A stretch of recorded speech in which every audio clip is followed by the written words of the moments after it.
Those who knew him say craft beer in Maine would not be what it is today without David L. Geary. Geary is credited with bringing craft beer to New England after studying it in the UK. His family announced this week that he passed away at the age of 78. News Center Maine's Jack Molman spoke with people in the beer industry who knew him and the legacy he leaves behind.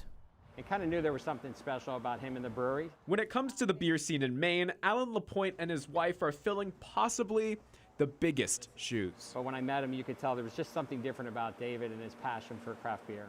Taking over Geary Brewing back in 2017 from its namesake, the man credited with bringing craft beer to Maine for the first time back in the 80s, David L. Geary. He's a pioneer. Geary passed away this week. His family took to Facebook to let the world know.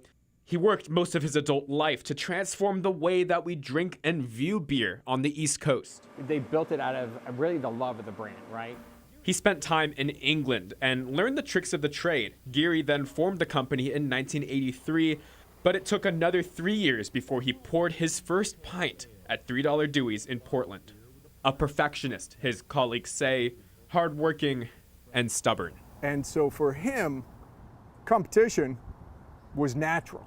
Tom Major, a local beer historian and author. And I think he worked hard, and I know he played hard. So when it came time for Major to publish a book on brewing in Maine, there was no doubt who would write the foreword.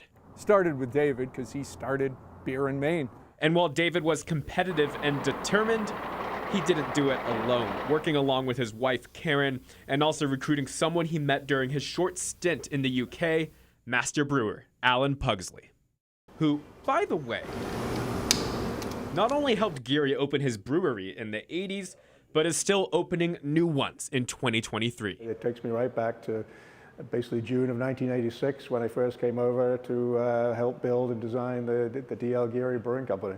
Once helping open the first craft brewery in Maine, now working to open a gluten-free brewery. But always remembering that Geary is the reason Pugsley is here in Maine, who's now credited with opening around 80 breweries as a consultant. Obviously, the person who was first here, first brave enough to do it, I think is sort of deserves legendary status in reality, and that's what David Geary is. A hard worker, a pioneer, and the godfather of Maine brewing. Jack Molman with that. And David L. Geary's family took to Facebook to say his life should be celebrated. They hope to have a happy hour in the coming days. Again, Geary was 78 years old.